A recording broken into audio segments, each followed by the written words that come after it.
It's 1 a.m. I still have like 30 minutes to go on a Friday night. And it happens that today is structure day where I sit down, look at my business, and then look at the things that I need to put structure on.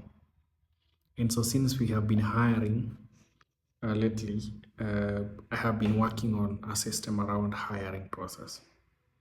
And I would want to actually share with you guys so that if in case one day you are either running a company or you're currently running a company, this type of structure will actually help you to to move around all these things. So um, when we're hiring, so I'm just going to like read for you guys what I've written down so that my hiring team can actually know what to look at. So number one, we're looking at someone who is customer obsessed,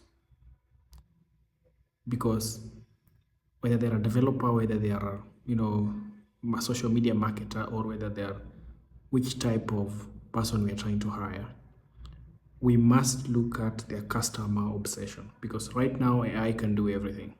The only thing that is remaining for us to do is now talk about the product to people. And so customer obsession is number one. Can this person actually get into a call with a customer or a user to actually discuss something, or like discuss a feedback that we got from that user?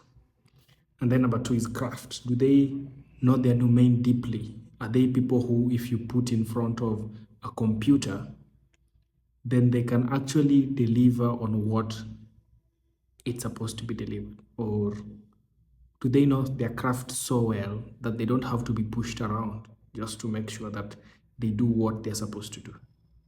Okay. And then systemization. We now need to stop solving the same problem twice. If it works, if it works, let's document it and and move on. So is this some person, like, is this a person who can sit down and systemize things?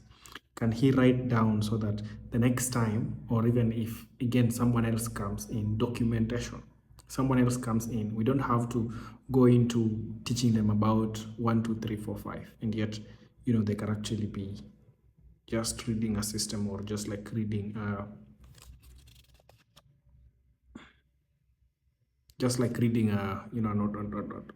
documentation or something like that. And then agency, that is number 4. So we look for people who are who want to show agency. Do you see a problem, and how fast can you jump into that problem and actually solve it? You really don't wait for me to actually give you the work that you're supposed to do.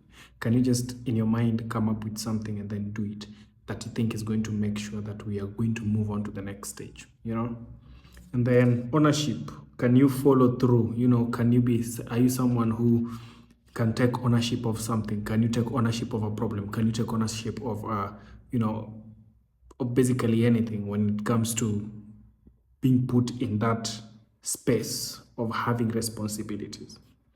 And then ego, no ego. Ego is one of the things that actually shuts us off, because if you're egoistic, then how are you going to be able to work in a team? The 7th one is communication.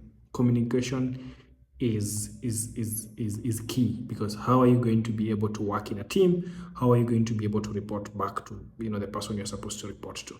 And then integrity. Can we trust you? Can we trust you with our products? Can you trust you with our credit cards? Can we trust you with everything that we have in the company? And so that is actually what I've been working on today, just to make sure that my business is aligned and my business works how I want it to work. And so yeah, use those 8 things: customer obsession, craft, systemization, agency, ownership, no ego, communication, integrity, to actually get your next hire. Thank you, and see you on the next one.